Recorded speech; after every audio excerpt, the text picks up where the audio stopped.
Bones tardes, amics meus tots. Avui és un dia molt important perquè s'han filtrat parts del manual i a través d'aquestes filtracions podem tenir bastant clar la seqüència completa de tot el torn. A veure, en el dia anterior vam estar tocant temes com la data de llançament i la pre-release, que vam veure que eren el dia 3, el pre-order el dia 3 i una setmana següent, el dia 10, el llançament del producte. Vam parlar de la Death Guard, vam parlar de missions i vam parlar d'orcs. Per tant, si vols saber algun d'aquests temes, tira un vídeo enrere i allà ho trobaràs. Avui parlarem no de cap cosa que hagi publicat Warhammer Community, perquè no... Bueno, tampoc és que doni molta xitxa, crec que han tret algun tema de... Sí, han donat més detalls sobre els... Sí, bueno, és cert que xitxa sí que en donaven. Els primaris han publicat informació sobre més informació sobre més unitats dels primaris, però aquest vídeo el centrarem només en aquesta filtració, que em sembla molt interessant, i si de cas amb el següent vídeo, recopilant ja següents publicacions de Warhammer Community, ja inclourem la part dels Space Marine primaris. Doncs bé, estem a la web de Faeit 212. Estan per un conjunt de webs, hi ha moltes webs amb les filtracions, però jo he escollit fer-ho des d'aquí. I bueno, anem a la teca, no? Anem a la teca. Molt bé, aquí ens expliquen el tipus, els models en datasheets, que els models tenen les seves característiques, en llocs que es diuen datasheets, les unitats, la coherència d'unitat horitzontalment haurà de ser de 2 polzades i verticalment de 6. La coherència d'unitat, per als que no sàpiguen què és, perquè pot ser que hi hagi gent que no hagi jugat des de fa molt temps o que no hagi jugat mai, ho aniré explicant també així per als principiants, els que no sàpiguen res. Les unitats necessiten estar en una coherència d'unitat, sempre, amb la mesura del possible, s'ha d'intentar que les unitats, en aquest cas, estiguin sempre a 2 polzades els models els uns dels altres, que no quedi mai cap model a més de 2 polzades de qualsevol altre de la unitat. I això, si estan sempre en el mateix nivell, si estan en diferents nivells, han d'estar a 6 polzades verticalment. Si estan en diferents pisos, doncs estan en coherència d'unitat si estan a 6 polzades en vertical. Llavors, la seqüència del torn és molt semblant a la que hem tingut fins ara: moviment, fase psíquica, fase de trets, fase de càrrega, fase de combat i fase de moral. Potser la de moral sí que és nova, perquè la de moral anava implícita a moltes finals de fases, feia com una subfase de moral en funció de les baixes que hi ha hagut en les fases, però aquí ja han fet una fase només de moral. Molt bé, fase de moviment. El moviment ara el marca el perfil de la unitat, hi haurà moviments mínims, sobretot els voladors hauran de fer moviments mínims, com a mínim hauran de moure una quantitat de moviment. Això és el que ens diuen aquí, a minimum move. Enemy models, quins són els enemy models? Els que controla l'altre enemic. Una apreciació, no poden moure's a una polzada o menys de qualsevol de les altres miniatures, o sigui, miniatures enemigues no poden estar més a prop d'una polzada, a no ser que estiguin travades en combat. Després hi ha una unitat que, un moviment nou que es diu falling back, que és aquest moviment que ja hem comentat. Si estàs travat en combat pots fer un falling back, que seria destravar-te. Llavors et pots moure i pots acabar el teu moviment una polzada.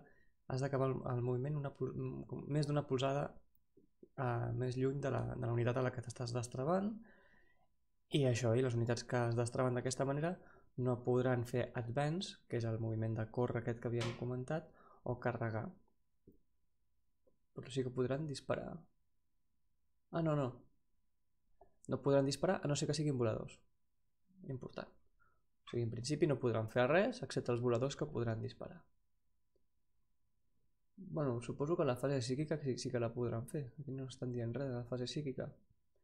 Advancing. Advancing és el moviment que fèiem a la fase de trets, quan no volíem disparar. Que corríem, doncs ara ho farem a la fase de moviment i direm, moc tantes polzades, les que em marqui el meu datasheet, i llenço un dau de 6 i moc aquesta quantitat en polzades.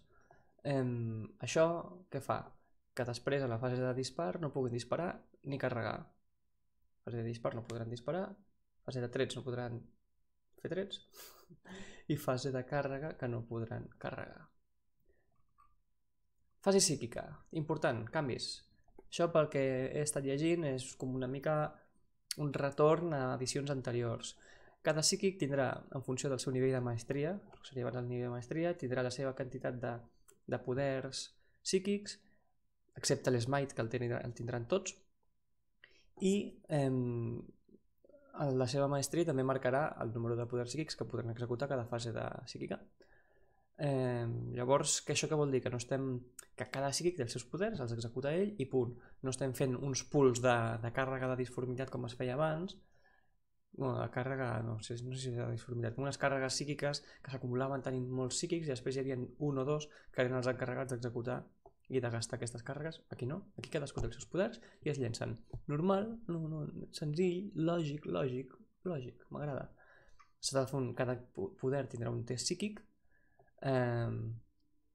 Després hi ha els perills de la disformitat. Si es treu un doble pitu o un doble 6, el psíquic patirà un dau de 3 ferides mortals, i si mor el psíquic, les unitats a 6 polzades també patiran un dau de 3 ferides mortals. Els psíquics a 24 polzades poden intentar evitar el poder psíquic tirant 2 daus de 6, el que tregui un valor més alt doncs podrà, en aquest cas si és el que casteja el poder, podrà fer-lo, i si és el que intenta denegar-lo, doncs el denegaria.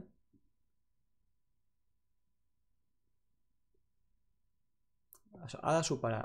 El que intenta denegar ha de superar. O sigui, un empat no denegaria. I es pot fer cada torn independentment del número de psíquics que tinguis a 24 polzades. Però només un intent es pot fer per cada poder psíquic manifestat. Molt bé. Fase de trets. O fase de combat a distància. A mi m'agrada fase de combat a distància. Perquè al final és això. Esculls una unitat que pugui disparar. Una unitat que pugui disparar, què seria? Seria doncs una unitat que no estigui travada en combat, o que no hagi fet un advanced movement o un fallback. Ni travades, ni advanced movement, ni fallback.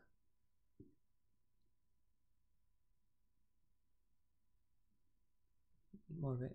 S'ha d'escollir l'objectiu. L'objectiu ha d'estar dins del rang de les armes que s'utilitzaran, ha d'estar visible,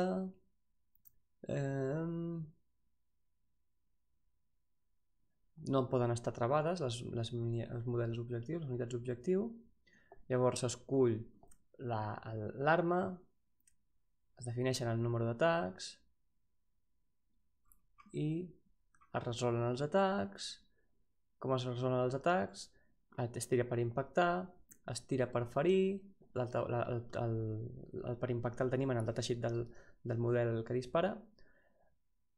El ferir es fa en funció de la resistència de l'arma, amb la taula aquesta que jo us vaig ensenyar.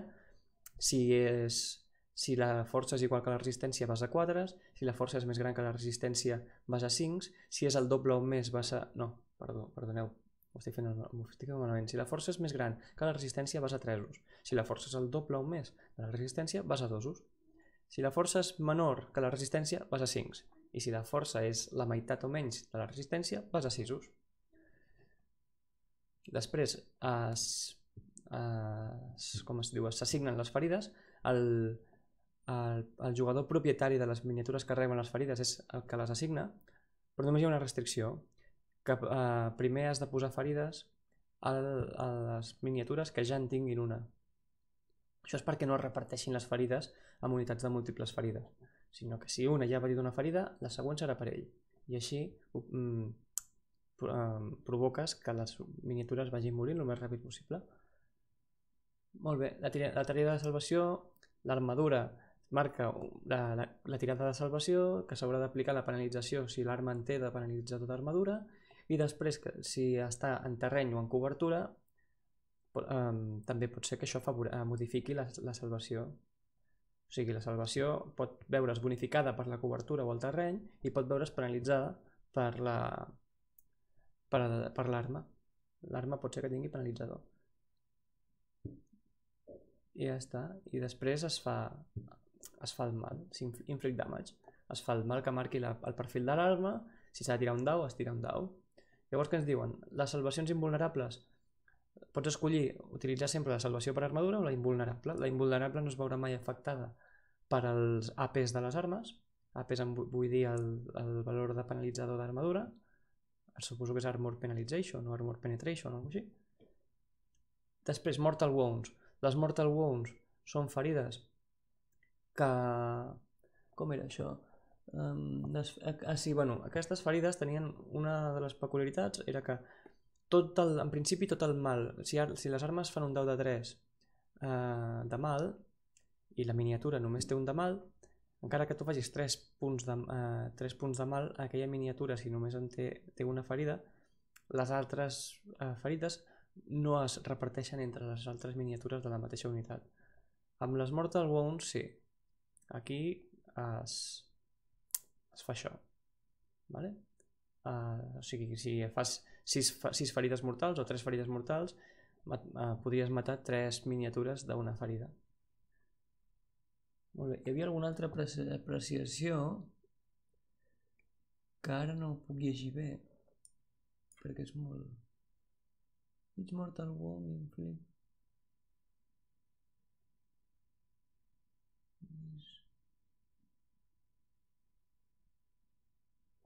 No me'n recordo com anava això de les ferides mortals, però us ho pots llegir una mica millor. Mortal wound, sí. Cada ferida mortal fa un punt de mal a l'aluminiador objectiu. No es fa salvació per a aquestes ferides, incloent les invulnerables. Diferència important, més o menys, que ho he llegit. Són ferides que no tenen salvació. Només les has d'infligir i ja està. I llavors després ens diu l'accés. L'accés de ferides a miniatures que en tenen poques, doncs l'accés s'anirà extenent al resta de miniatures. Molt bé. Continuem. Fase de càrrega. Important. Fase de càrrega. Primer, s'escull una unitat a la que vols carregar. Aquesta unitat... No, una unitat amb la que vols carregar. Aquesta unitat ha de tindre una unitat a 12 polzades a la qual pugui carregar. I la unitat aquesta amb la que vols utilitzar per carregar no ha hagut de fer un advance movement ni un fallback. I tampoc pot estar travada, obvi. Aquí travaràs amb selecció d'objectiu a la càrrega. Pots escollir una unitat a 12 polzades de la unitat de la teva unitat. Una unitat o vàries pots escollir. Pots escollir diverses unitats. I aquestes doncs, faran el foc defensiu.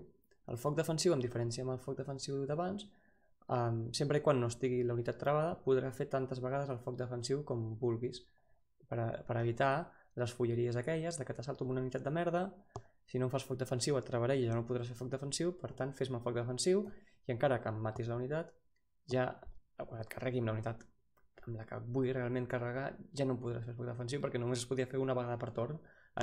Sempre i quan la unitat que pateix la càrrega no estigui travada, podrà anar fent foc defensiu a patir, pim-pam, i repartir. Molt bé. I sempre es fa a 6 ús, independentment de habilitat de projectils o qualsevol altre modificador. Es fa el moviment de càrrega estirant 2 daus de 6 i el primer moviment ha de ser d'una miniatura que quedi com a mínim a dintre del marge d'una polzada d'una miniatura enemiga a la que has declarat la càrrega. A partir d'aquí pots moure-les totes, però sempre les hauràs de posar a una polzada o a mesura del possible a una polzada a unitats que hagis declarat la càrrega. Si no has declarat la càrrega contra aquella unitat no podràs travar d'aquesta manera, fent el moviment de càrrega. Després hi ha una cosa que es diu intervenció heroica que permet que els personatges es puguin unir movent un dau de 3 addicional, movent 3 polzades, després de que això és per al defensor. Quan l'atacant ha completat tots els seus moviments de càrrega, qualsevol personatge que estigui a 3 polzades d'una unitat enemiga pot moure's 3 polzades per poder pagar. Molt bé, això seria la fase de càrrega i ara la fase de combat. Un cop ja s'han fet tots els moviments de càrrega, tothom està travat, comences escollint una unitat per atacar. Qualsevol unitat que hagi declarat una càrrega a la fase anterior o ja estigui travat pot ser escollit per combatre a la fase de càrrega. Això inclou totes les unitats, no només les controlades per al jugador del torn actual. Totes les unitats que han carregat aquest torn combatran primer. El jugador que té el torn actual escull l'ordre en el que aquestes unitats combaten. Després de que totes les unitats que hagin carregat hagin lluitat, els jugadors s'alternen escollint unitats amb les quals estiguin enfrontades, començant per al jugador que té el torn. Fins que totes les unitats hagin estat escollides per als dos bàndols, això s'anirà fent. Pum, pum, pum. Una unitat no pot ser escollida més d'una vegada i bé, llavors, una cosa, o sigui, en resum, jo carrego amb aquesta unitat, vaig a la fase de combat. Com aquesta és la que ha carregat, vaig que pegui primer. I ara jo escollo una altra unitat, perquè és el meu torn, perquè pegui. Després l'escollirà l'oponent. I així s'aniran alternant. Això és el que jo he entès. Si algú ha entès una altra cosa, sisplau, que m'ho digui o que ho comenti en el vídeo. Piling. Piling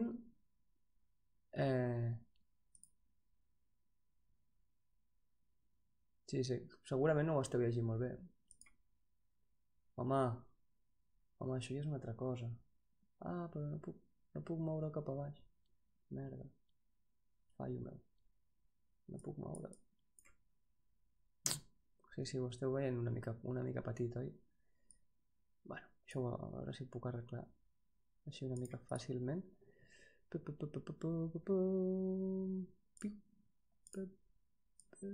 És que no sé si guanyarem una mica de... Ho podem fer potser així, encara ho veieu més petit, oi?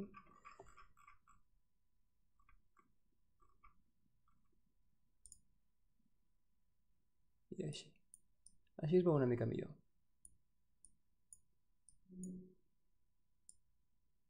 Sí, bueno.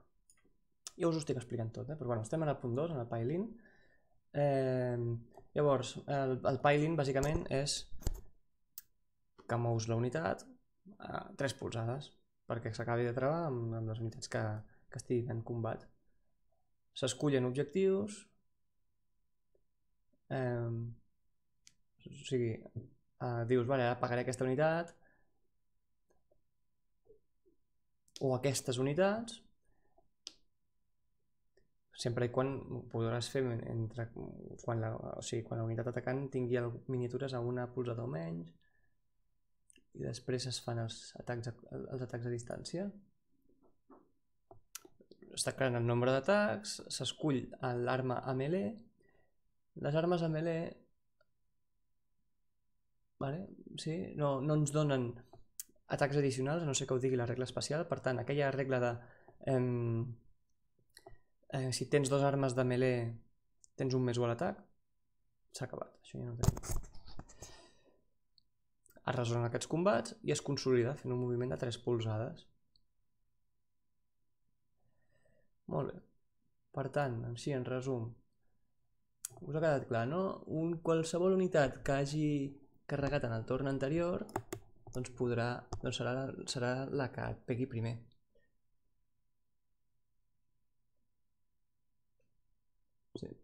El unit that charged this turn fight first. Per tant, totes les unitats que hagin carregat aquest torn ataquen primer. El jugador que tingui el torn escull l'ordre a aquestes unitats combaten. Després de que totes les unitats que hagin carregat hagin lluitat, els jugadors s'alternen escollint unitats amb les que volen lluitar, començant per al jugador que té el torn. Per tant, el que ha fet les càrregues i hagi fet que combatin les unitats que han carregat, pot escollir una altra unitat addicional per carregar. Per tant, el defensor només podrà defensar-se quan hagi rebut les hòsties de les unitats que carreguen i de les unitats que ja tenia travades en combat. Suposo que aquí és on entrarà en joc l'estratagema del counterattack. El defensor podrà dir, jo ara rebo la càrrega, rebo l'hòstia de la unitat que carrega, això sí que és segur, però jo gasto 2 punts de command perquè aquest atac que anaves a fer tu ara amb les unitats que estaven ja en combat, que no hagin carregat en aquest torn, no el facis i jo pugui anticipar-me. Jo crec que l'estratagema el que ens dona és això, és que no ens haguem de menjar 2 combats. El de la unitat que carrega i el de la primera unitat que pot escollir el jugador el qual té el control del torn. Molt bé, doncs bàsicament aquí ja tenim una idea molt xula del que és el combat. La fase de moral ja ho havíem comentat, que és es compten totes les baixes que hagis fet, tires 2 daus, li sumes aquest número de baixes a qualsevol, per cada unitat. Primer, hòstia, és que vaig molt atropellat. Qualsevol unitat que hagi patit baixes, has de fer un test de moral. Es tiren 2 daus, es suma la quantitat de baixes que hagi rebut aquella unitat i tot el que sobrepassi el valor de lideratge de la unitat són ferides, automàticament. Toma ja. Després ens parlen dels transports. La capacitat dels transports estaran als datasheets, podrem carregar diferents unitats, per tant, personatges independents, unitats diferents poden estar en el mateix transport. Per embarcar, quan movem, si quedem a 3 polzades d'un transport, automàticament entrem, no estan parlant de zones d'accés, ni d'escotilles, ni res d'això. I per desembarcar, el transport no ha hagut de moure, podrem desembarcar 3 polzades i podrem fer tot el torn de manera normal. Podrem moure, podrem disparar, podrem assaltar, ojo, guai.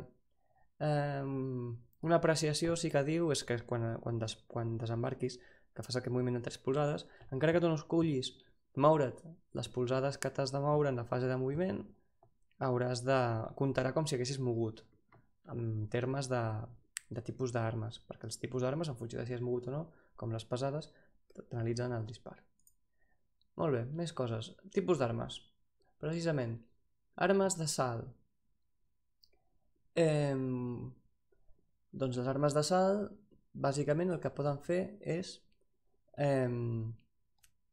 poden disparar inclús s'hagi fet l'advance movement. Això és una novetat. Podràs moure i disparar amb armes d'assalt, com tota la vida, i després assaltar, o podràs moure, córrer i disparar amb un penalitzador d'un -1. Després no podràs carregar perquè has corregut, però amb les armes d'assalt pots disparar inclús havent mogut i corregut. Això és una novetat. Les armes pesades. Les armes pesades, bàsicament, si mous, tens un penalitzador a l'impactar, d'un -1.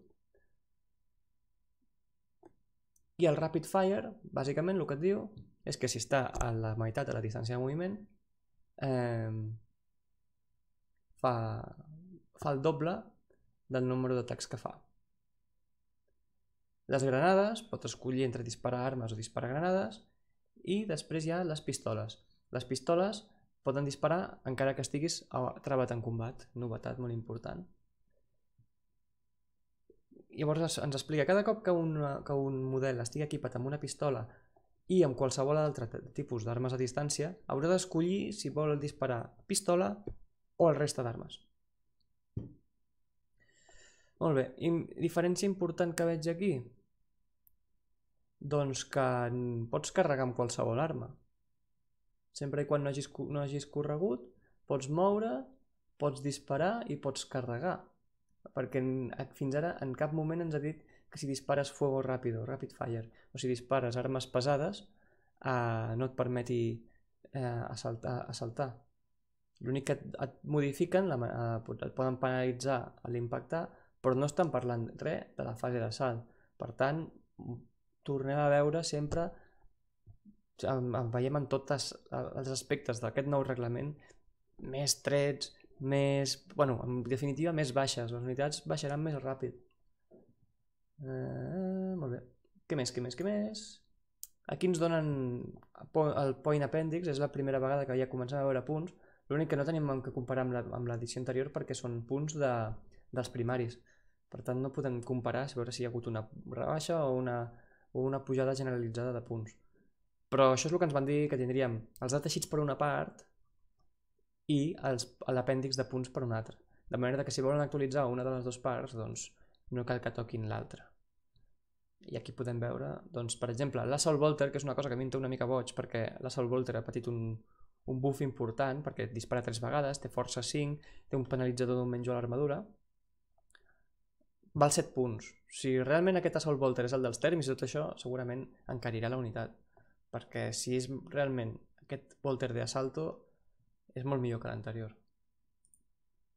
I aquí ens donen la unitat de Hellblaster Squad, que és la unitat de primaris que va amb els plasmes aquells de l'hòstia, que bàsicament té 30 polzades, foc ràpid 1, força 7, menys 4 el penalitzador d'armadura, crec que ni un canó làser ho tenia això. Això fa que un marí no es pugui salvar directament. I fa un de mal. I té l'habilitat de sobreescalfar-lo perquè guanyi un punt de força més i no sé si era un punt de mal més, però amb el perill de que si treus un 1 la miniatura es rebenti. Això què et fa? Doncs criatures amb més d'una ferida pot ser interessant fer-ho, o bàsicament si vols impactar 2 a un marine, amb un força 7 impactes a 3 encara. Llavors amb aquest sobreescalfament impactaries a 2. L'únic que el punt més de mal no l'aprofitaries. Molt bé, aquí podem veure tot el perfil, 2 ferides, és com un marine normal però té 2 ferides i 2 atacs, bàsicament. El Hellblaster seria aquesta la seva principal diferència. I l'armament, òbviament. Molt bé, aquí tenim les granades de fragmentació i les granades de penetració, que havíem vist que podíem escollir disparar l'arma o disparar una granada. Doncs podrem disparar 6 polzades una granada, o sigui que fa un dau de 6 impactes de força 3 amb un de mal. O la granada de penetració, que és un impacte a 6 polzades de força 6 amb un penalitzador menys 1 i fa un dau de 3 de mal. O sigui, aquestes coses són importants tenir-les presents perquè depèn del que tinguis davant, igual et surt a compte fer una cosa o fer l'altra. Molt bé, més coses. Aquí ens presenten les noves armes. Aquí és on ens diuen que l'Assault Bolter és com un canó d'assalt. No, és com un Bolter pesado, però una versió una mica més portable, el que ens fa pensar que pot ser que no sigui el Bolter d'Assalto que tinguin els tèrmics, que tinguin els rhinos, que tinguin les càpsules de desembarco. Però això ara de moment encara no ho veiem. De moment són especulacions. I aquí ens expliquen Battleforge Armies. Això ja ho hem estat veient, però ja s'han començat a filtrar molts destacaments ja. Ens comenten el tema de les estratagemes, perquè clar, els destacaments ens donaran estratagemes. Crec, no sé si ho he llegit per aquí abans o ho he llegit por ahí, però comencem amb 3 punts de command, 3 command points. Això no sé si està explicat per aquí, però ho he llegit en algun lloc. Command points, sí. Veus, les Battleforged Armies comencen amb 3 command points. Però pots obtenir-ne més mitjançant els destacaments que us mostraré ara. Les estratagemes tenim la d'un punt de control, que és la de tornar a tirar. Espera, encara us ho podria fer això més gran, És que sóc una mica tonto, però us ho podria fer més gran, això. Ara em matareu i direu, ara es veu una mica millor. Perdoneu, sobre la marxa. Ja sabeu que aquest canal tot és Assalto de Mata. Estic per canviar el nom del canal i dir Canix Assalto de Matas Channel. Però bueno, hauria de traduir en català Assalt de Matoll. Algo així. Bueno, tenim un punt de comandament per fer un command reroll, un reroll de qualsevol tirada.